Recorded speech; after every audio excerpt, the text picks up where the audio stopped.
안녕하세요. 오늘도 서연살롱을 찾아주셔서 감사합니다. 얼마 전 40대가 된 저는 이제서야 참고 살면 호구 취급을 받게 된다는 걸 몸소 깨닫게 되었어요. 참 일찍도 깨달았다 하시겠지만 그만큼 제가 남편을 많이 믿었다는 반증이기도 해요. 설마 이 인간이 이렇게 밑바닥을 드러내고 사는 놈인 줄은 몰랐거든요. 이런 걸 남편이라고 10년 넘게 한 이불을 덮고 살았다니 지나간 세월이 아까워 미칠 것 같지만 그래도 막판에 제대로 복수할 수 있어서 그나마 후련하기는 합니다. 제가 남편과 처음 만난 건 고등학생 때였어요. 남편이 제가 다니던 학교에 교생 실습을 하러 왔었거든요. 여자 고등학교에 온 젊은 남자 교생은 여학생들의 인기를 한몸에 받았어요. 당시 고2였던 저도 남편을 좋아했죠. 하지만 숫기가 없어서 대놓고 제 마음을 전하지는 못했어요. 그저 먼 발치에서 남편의 모습을 몰래 훔쳐볼 뿐이었죠. 한 달여간의 교생 실습을 마치고 떠난 남편을 다시 만난 건 대학교 1학년 때였어요. 대학원에 진학했던 남편이 저희 과 조교를 맡고 있었거든요. 남편은 제 얼굴도 이름도 기억하지 못했지만 저는 한눈에 알아볼 수 있었어요. 제가 그 대학에 들어간 이유도 남편과 동문이 되고 싶었기 때문이었으니까요. 학과실을 드나들면서 남편과 얼굴을 익힌 저는 술자리에서 은근슬쩍 제가 졸업한 고등학교 얘기를 꺼냈어요. 정말? 나 그 학교에서 교생 실습했어. 우리 이거 보통 인연이 아닌데? 혹시 나 학교에서 본 적 없어? 보기만 했나요? 제 첫사랑인걸요. 목구멍까지 이 말이 차올랐지만 제 마음을 들키기 싫어서 일부러 기억이 안 난다고 둘러댔어요. 그 말에 남편은 아쉬운 표정이었죠. 그 일을 계기로 남편은 제게 전보다 살갑게 대해주었어요. 외부 장학금 신청 공지도 남들보다 먼저 알려주었고 과 사무실로 들어온 아르바이트 자리도 제게 먼저 귀뜸해주곤 했죠. 그 덕분에 제게 많은 도움이 되었죠. 금전적인 도움뿐만 아니라 남편과 가까워질 기회까지 얻었거든요. 아르바이트비를 받은 저는 답례의 뜻으로 남편한테 밥을 샀고 남편은 또 그 답례로 술을 사주면서 자연스레 만남을 이어가게 됐거든요. 선배님은 교직 이수에 교생 실습까지 다 해놓고는 임용고시는 안 보세요? 난 학교 선생할 노릴 생각 없어. 교직은 부모님이 원하셔서 한 거야. 취직 안 되면 선생 노릇이라도 하라고 닥달하셔서 말이야. 대학원에 진학한 이유도 부모님이 하도 취직하라고 성하셔서 그거 피하느라 도피처로 삼은 거야. 사실 난 바리스타가 되고 싶거든. 언젠가 내 이름을 딴 커피 전문점을 차리는 게 내 꿈이야.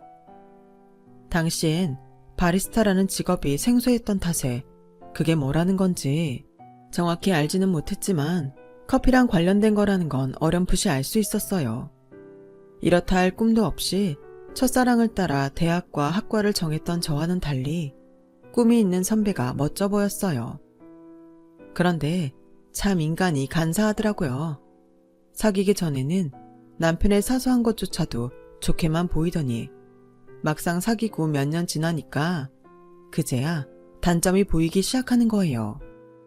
취업 준비로 바쁜 저와는 달리 여전히 석사 논문도 완성 못한 남편을 보니 한심한 생각이 들었어요. 남편은 부모님 등골만 빼먹고 사는 철없는 도련님일 뿐이었으니까요. 꿈만 있으면 뭐합니까? 그 꿈을 이루기 위해 노력을 해야죠. 오빠, 전공 살릴 것도 아니라면서 뭐하러 돈 아깝게 대학원에 다녀?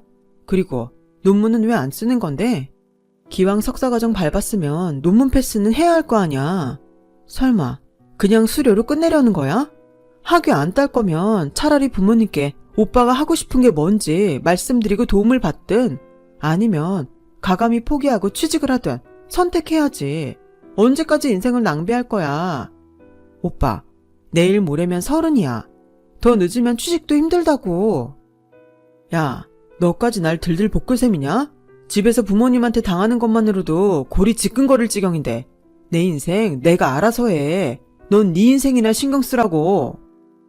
자존심이 많이 상했는지 오빠는 한동안 연락이 없었어요. 아무리 삐쳤어도 그렇지 이런 식으로 관계를 정리하려드나 싶어서 괘씸하단 생각이 들었어요. 그런데 제가 오해를 했던 거더라고요. 남편 후임으로 과 조교를 맡고 있던 선배가 하루는 저를 불렀어요. 너 준영 선배랑 헤어졌니? 내가 남의 연애사에 이러쿵저러쿵 할 입장은 아니지만 준영이 형이 걱정돼서 가만히 있기는 좀 그러네. 얼마 전에 형 아버지 돌아가셨어. 회사가 부도나는 바람에 쓰러지셨는데 결국 깨어나지 못하셨다나 봐. 평생 부잣집 도련님으로 살던 형이 엄마랑 여동생이랑 살집 구한다고 여기저기 돈까지 꾸러 다녔었나 봐. 혹시 너 그런 거 알고 형이랑 끝낸 건 아니지? 그런 거면 정말 실망이다. 선배, 지금 준영 오빠 어딨어요? 몇 주 전에 싸우고 연락이 끊겼는데 내 전화는 받지도 않아요. 아버님이 돌아가셨다는 것도 지금 선배 통해서 처음 들었다고요. 조교는 남편이 아르바이트를 하고 있다는 물류창고 주소를 알려주었어요. 가보니 점퍼 등바닥이 온통 젖었을 정도로 땀을 흘리며 배송할 짐을 나르고 있더라고요. 남편은 저를 보자 귀신을 본 것처럼 움찔했어요. 자신의 비참한 처지를 저한테 보이기 싫었던 것 같더라고요. 저를 떼어내려 일부러 툴툴대길래 빽 소리를 질러버렸어요. 오빠, 제발 솔직하게 굴어. 나 보기 창피해서 일부러 떼어내려고 이러는 거 아니냐고. 왜? 내가 오빠네 집 망했다고 싫다고 그럴까봐 이러는 거야? 사람 우습게 보지 마. 나 돈 때문에 오빠 좋아한 거 아니야. 난 윤준영이랑 남자가 아무것도 아닌 교생일 때부터 좋아했었다고. 오빤 기억 못하겠지만 나 오빠가 우리 교실에 처음 왔던 그날부터 쭉 오빠 좋아했어. 그 마음은 지금까지도 변함없단 말이야. 집이 망했으면 뭐 어쩌라고? 오빠 인생이 망한 것도 아니잖아. 그러니까 움츠리지 말고 어깨 펴. 오빤 이제부터 오빠 인생을 살면 돼. 그리고 내가 옆에서 도와줄게. 제 말이 끝나자 주변에 있던 사람들이 박수를 치며 환호했어요. 이렇게 박력 있는 여자 청혼을 어떻게 안 받아주냐면서요. 눈물이 그렁한 남편한테 저를 안아주라고 등 떠밀더라고요. 졸지에 사람들 앞에서 프로포즈 아닌 프로포즈를 하는 바람에 남편과 저는 다시 만남을 이어갈 수 있었어요. 아버지의 죽음에 정신을 차린 남편은 얼마 뒤 취직을 했어요. 사실 임용고시를 보고 싶어 하긴 했지만 임용고시를 준비하려면 돈도 들고 준비할 시간도 필요한데 오빠네는 당장 먹고 살 생활비도 없었거든요. 30년 넘게 집에서 살림만 해오신 시어머니는 세상 물정도 모르셨고 남편 역시 부자 아빠만 믿고 탱자탱자 놀고 살았으니 험난한 세상에 맞설 힘이 있었겠어요? 그때 오빠가 좀 똑똑하게 아버님이 남긴 유산을 챙겼더라면 그렇게 고생을 하지 않았을 테지만 세상을 너무 몰랐기 때문에 챙길 수 있는 재산도 모조리 남들한테 뺏기고 말았어요. 전셋집 보증금 구할 돈도 없어서 월세방 구하느라 시어머니 폐물을 팔고 여동생 용돈 통장까지 탈탈 털어야 했죠. 그래도 산 사람은 살게 된다고 남편이 취직을 하고부터는 고정 수입이 생겨서 먹고 사는 문제는 해결됐어요. 남편이 취업에 성공하고 얼마 뒤에 저 역시 대학을 졸업하고 취직을 해서 밥벌이를 시작했어요. 남편도 저도 더는 응석을 부릴 처지가 아니었기에 정신 바짝 차리고 돈을 모으기 시작했죠. 저희 집 형편이 어려운 거 아니었지만 그렇다고 넉넉한 편도 아니어서 부모님께 기대 살 수는 없었거든요. 제 밑으로 남동생이 하나 있었는데 동생이 대학에 입학하던 해 아빠가 회사에서 희망퇴직을 당하셨어요. 막내 아들 대학 등록금을 감당하려고 아빠는 자존심도 접고 후배가 하는 세차장에 나가기 시작하셨죠. 엄마는 동네 아주머니 소개로 도시락 공장에서 파트 아르바이트를 하셨고요. 온 가족이 열심히 벌어야 생활이 가능한 처지였어요. 굶을 걱정은 없었지만 당장 다음 달 월급이 안 나오면 생활이 무너질 정도로 여유가 없었어요. 그러니 제 결혼 자금도 부모님한테 기댈 상황이 아니었죠. 남들처럼 휴가 때마다 해외여행을 떠나는 건 불가능했고 남편과 데이트할 때도 한 푼이라도 덜 쓰기 위해 쿠폰이며 뚜벅이 데이트를 자처했어요. 남편도 저도 얼른 돈을 모아 변변한 집 한 칸이라도 마련해서 하루빨리 결혼을 하는 게 꿈이었거든요. 길바닥에서 버리는 데이트 자금이 그땐 그렇게 아까울 수 없었으니까요. 하지만 우리 월급을 모아 만드는 돈에 비해 물가는 빠르게 올랐고 전셋집 보증금 마련하는 것조차 수년을 벌어도 버거울 정도였어요. 그렇게 5년을 내리 모은 후에야 우리는 결혼 자금을 모을 수 있었죠. 그 사이 제 동생도 취직을 했고 시누이도 자리를 잡아서 부담감도 던 채 결혼식을 올릴 수 있었어요.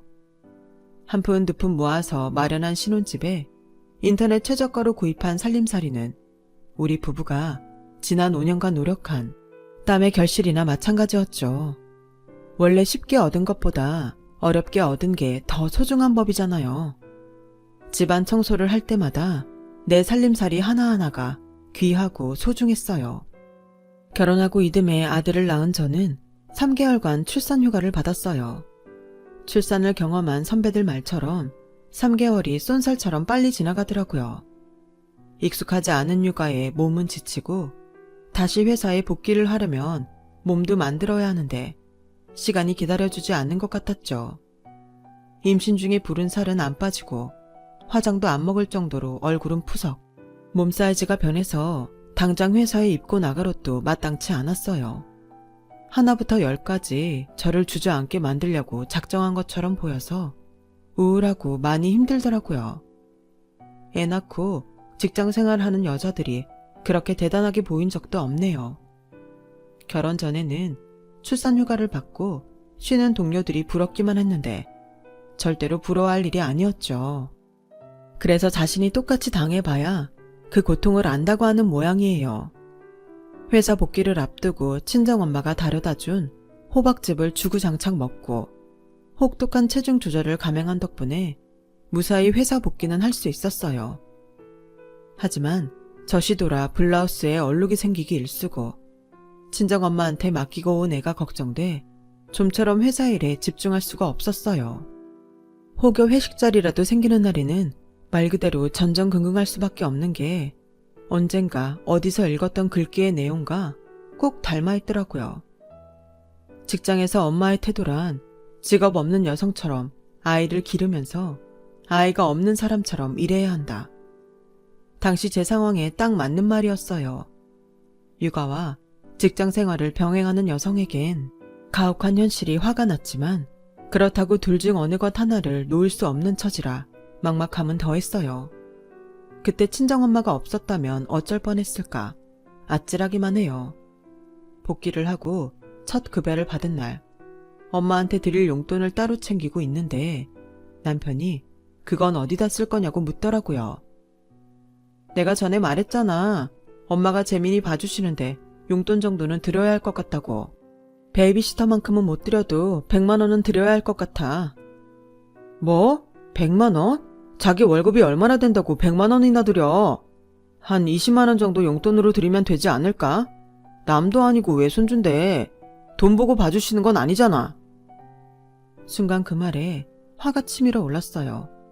애 보는 게 얼마나 힘든 일인데 고작 20이라니. 게다가 저희 엄마는 저희 애 봐주시느라 하시던 일도 그만두셨는데 어떻게 그 돈만 드리고 입을 닦아요? 염치도 없이. 그래? 그럼 앞으로는 어머님한테 애 봐달라고 하면 되겠네. 남도 아니고 친손주 보는데 돈 많이 달라고 하시진 않을 거 아니야. 게다가 어머님은 따로 일을 하시는 것도 아니고 집에서 계시니까 꽁돈 생기고 좋잖아? 당신 말대로 20이면 되지? 뭐해? 어머님한테 전화 안 드리고. 당장 내일부터 어머님한테 재민이 맡길 테니까 그렇게 알아. 그제야 남편은 짜증 섞인 말투로 100은 너무 벅차니까 80만 드리고 저희 엄마한테 맡기라고 했어요. 무슨 소리야. 엄마가 한 달에 버는 돈이 150도 넘는데 꼴랑 반만 주고 어떻게 애를 봐달라 그래. 난 싫어. 그냥 어머님한테 맡길래. 야, 우리 엄마는 평생 손에 물도 안 묻히고 살던 분이야. 지금이야 집 망해서 살림을 하시긴 하지만 애까지 맡기는 건 무리라고. 좋아. 장모님한테 100만 원 드리고 재민이 처가에 맡겨. 그럼 됐지? 처음부터 순순히 그러자고 하면 됐을 일을 남편은 기어이 사람 속까지 긁고서야 허락을 했어요. 자기네 엄마는 끔찍이 생각하면서 우리 엄마는 쉽게 생각하는 게 내심 괘씸해서 끝까지 싸우고 싶었지만 제 사정이 여의치 않아서 그땐 그렇게 마무리 지을 수밖에 없었어요. 돌이켜 생각해보니 그때 남편의 못된 심보를 싹 잘라냈어야 했는데 그걸 못한 게 실수였네요. 엄마 찬스를 써서 회사 일을 하게 된 저는 시간이 지나면서 조금씩 예전의 내 모습을 찾아갈 수 있었어요. 그렇다고 친정엄마와 내 아이에 대한 미안함이 사라진 건 아니었죠. 엄마한테는 남편 몰래 용돈도 더 찔러드리고 철철이 보약도 지어드렸어요. 월급 통장은 남편이 같이 관리하니 손댈 수 없지만 보너스랑 거래처에서 보내주는 상품권이 있어서 그 정도 비상금은 만들 수 있었거든요. 회사에서는 집안일을 잊고 했지만 집에 돌아온 이후에는 우리 아들한테 최선을 다했어요. 고수들이 운영하는 사이트를 찾아보며 그때 나이에 내 아이한테 필요한 놀이와 교육도 꼼꼼히 챙겼어요. 일과 육아 둘 다 포기할 수 없다면 내 시간을 포기하고라도 둘 다 확실히 해내야겠다는 생각이었죠. 남편도 이런 제 노력을 알아주어서 애 교육에 대해서는 모든 걸 제게 일이 많은 편이었어요. 퇴근 후나 주말에는 저를 도와 집안일도 곧잘 하는 편이어서 다른 집 남편들에 비하면 가정적인 사람이었죠. 딱 하나 불만이 있다면 별거 아닌 일에 싸움을 걸고는 삐쳐선 짐 싸들고 시댁에 가버리는 거였죠. 그리곤 한동안 전화도 안 받고 잠수를 타곤 했어요. 처음에는 시댁까지 찾아가 남편을 설득해 데려오곤 했는데 몇 번 같은 상황이 반복되니 이게 뭐 하는 짓인가 싶더라고요. 한 번은 제 동생 결혼을 앞두고 축의금을 얼마나 내야 하나 상의하다가 대뜸 서랍 정리도 안 하고 사냐면서 성질을 내더니 시댁으로 가버렸어요. 서랍 속이 지저분하면 자기가 정리를 하든지 아니면 저보고 하라고 하면 될 일이지 이게 집까지 나갈 정도로 중요한 일이냐고요. 그뿐 아니에요. 저희 엄마 생신 때도 그랬고 심지어 저희 아빠가 다리를 다쳐서 병원에 입원했을 때도 말도 안 되는 이유로 집을 나갔다니까요. 내가 애를 데리고 사는 것도 아니고 언제까지 남편의 철없는 행동을 봐줄 수는 없었어요. 그래서 이후부터는 자기 스스로 집에 돌아올 때까지 전화도 일절 않고 시댁에서 걸려오는 전화도 일절 받지 않았어요. 제 반응이 이러니 결국 남편이 제 풀에 지쳐 돌아오곤 하더라고요. 당신 정말 왜 이래? 언제까지 애처럼 굴 거야? 내가 자기 엄마야? 불만이 있으면 뭐가 불만인지 말을 하던지 왜 툭하면 어머님 댁에 가선 잠수를 타는 건데? 당신 자꾸 이러면 나 가만 안 있어? 아예 자기 짐 싸서 어머님 댁으로 보낼 테니까 알아서 하라고. 남편은 주둥이 대빨 내밀고 못마땅한 표정만 지을 뿐 별말이 없었어요. 그리곤 그 다음날 뭔 일 있었냐는 듯 예전 모습으로 돌아왔어요. 그리곤 또다시 반복이었죠. 어르고 달래도 안 되고 화를 내도 안 되니 하도 답답해서 하루는 회사 동료한테 고민을 털어놓았더니 대뜸 이러지 뭐예요. 자기 남편 일부러 그러는 것 같은데 얘기를 들어보니까 자기 남편이 집 나가는 시점이 대개 자기 집에 행사나 목돈 들어갈 때 뿐이잖아. 혹시 처가에 돈 내놓기 싫어서 일부러 그러는 거 아닐까? 그때 말도 안 된다고 생각했는데 얼마 전 아빠 환갑을 맞아 동생네랑 얼마씩 거둘까 얘기를 하는데 또다시 뜬금없이 제가 자기를 무시한다면서 화를 내고는 짐 싸서 시댁으로 가버리더라고요. 그걸 보니 선배가 했던 말에 확신이 생겼어요. 그래서 그날 바로 시댁에 쫓아가서 남편을 앞에 앉혀놓고 그랬죠. 좋아. 자기가 어머님 댁에 있겠다면 그렇게 해. 대신 이건 확실히 하고 넘어가야겠어. 우리 아빠 환갑 때 얼마 낼 생각이야? 내 눈 피하지 말고 똑바로 말해. 내 동생 결혼할 때도 당신 이런 식으로 피하곤 은근슬쩍 넘어갔잖아. 그때 당신이 생활비 카드까지 들고 나간 탓에 내 비상금으로 동생한테 축의금 냈어. 기억하지? 그래놓고 자기 여동생 결혼할 땐 자기가 어떻게 했어? 하나뿐인 여동생 시댁에 기한 주게 해주고 싶다고 내 앞에서 울고 짜면서 2천만 원 대출 받아줬잖아. 그 대출금 아직도 우리 생활비에서 갖고 있는 거 알아 몰라? 나 정말 이렇게까지 말하고 싶지 않았는데 당신 하는 짓거리 보니까 도저히 그냥 못 지나가겠다. 너 내 친정에 돈 내는 거 아까워서 그러지? 그래서 매번 쇼하는 거 맞지? 그러자 남편 눈알이 흔들렸어요. 딱 봐도 확실한데도 남편은 끝까지 아니라고 부인하더군요. 야, 아무렴 내가 그깟 돈이 아까워서 이러겠냐? 사람을 어떻게 보고? 뭘 어떻게 봐. 평소 너 하는 짓 그대로 보니까 답이 나오는데. 너 그러고도 남을 놈이잖아. 작년에 우리 엄마가 재민이 그만 보기로 했을 때 자기 우리 엄마한테 뭐 선물했어? 자기 아들 9년이나 봐준 장모한테 뭐 사드렸는지 기억 안 나? 어이가 없어서 정말. 술집에서 받은 5,000원짜리 로또 한 장 드렸어. 말로는 하와이 여행 보내주겠다고 하더니 다음날 되니까 술기운에 한 얘기라서 기억 안 난다고 오히려 나한테 바가지 긁는다고 화내고 여기로 왔었잖아. 결국 그때 선물도 내 돈으로 했어. 그럼 나중에라도 말을 하지 그랬어. 자기가 아무 말 않고 넘어가 놓고 왜 나한테 뒤집어 씌워? 내가 한두 번 말했니? 매번 우리 집에 돈 들어갈 일 있을 때마다 네가 그 지랄을 해놓고 이제 와서 돈 달라고 닥달 안 한 내 탓이라는 거야? 100번 양보해서 내가 그때 말했으면 네가 주긴 했을까?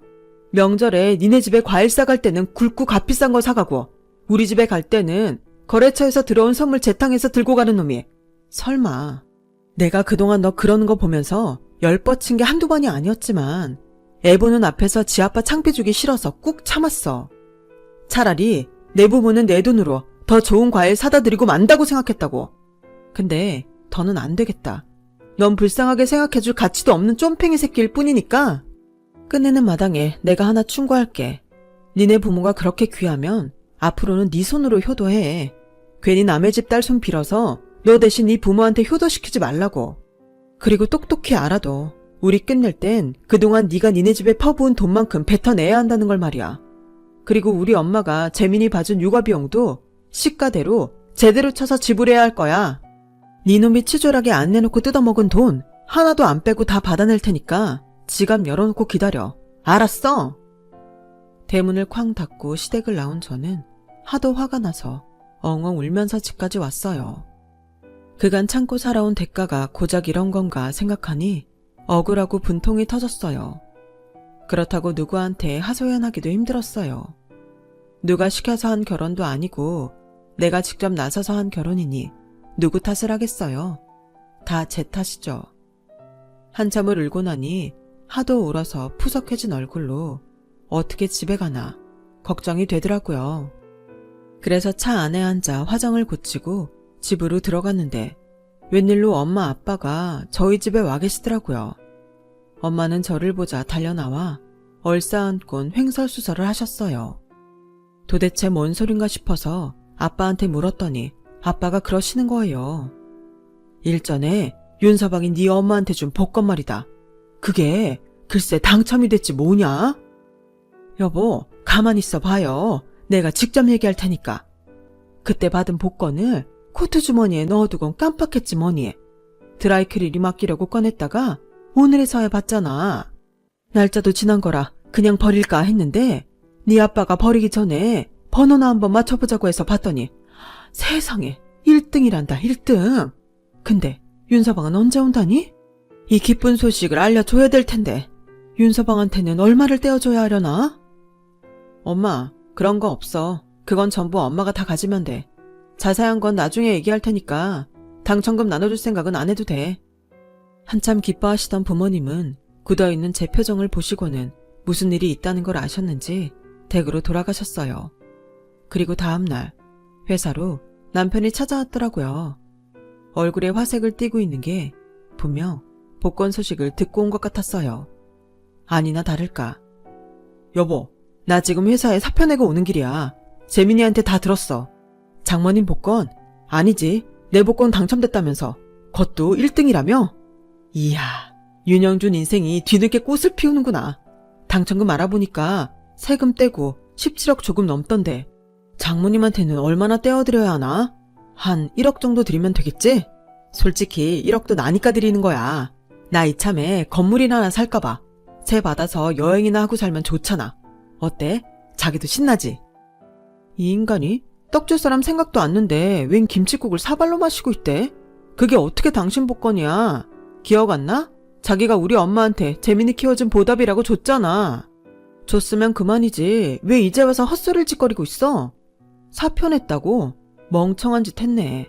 곧 이혼도 당할 텐데 직장까지 지발로 때려치우고 나왔으니 앞으로 어떻게 살지 캄캄하겠다. 암튼 난 내 할 말 어제 다 했으니까 당신은 소장 받거든 법원으로 달려오기나 해.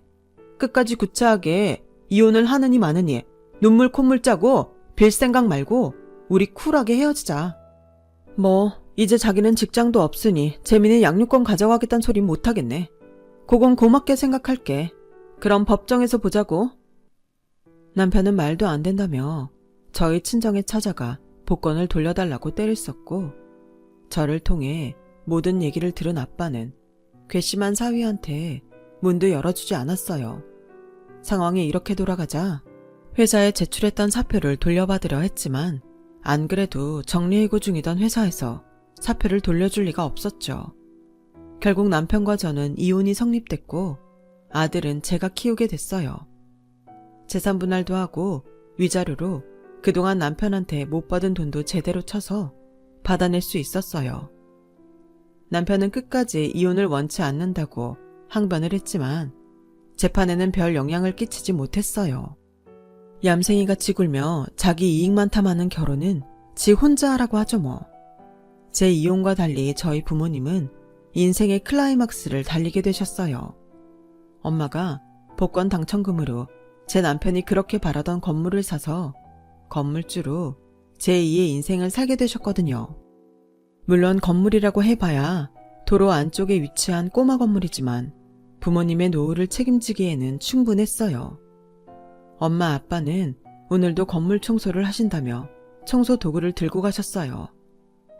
비록 부모님 가슴에 상처를 입히며 이혼녀가 된 딸이지만 아무쪼록 두 분이 행복하게 사시길 바랍니다. 물론 저도 제 아들과 저 부모님을 위해 앞으로의 인생 열심히 살아보려 합니다. 많은 응원 주세요. 제 이야기 들어주셔서 고맙습니다. 자식들과 건강하시고 풍요로운 삶 되시길 바랍니다. 여러분, 사연 댓글에 응원과 현명한 조언 부탁드려요. 좋아요와 구독은 저에게 큰 힘이 됩니다. 오늘도 좋은 일 가득하세요.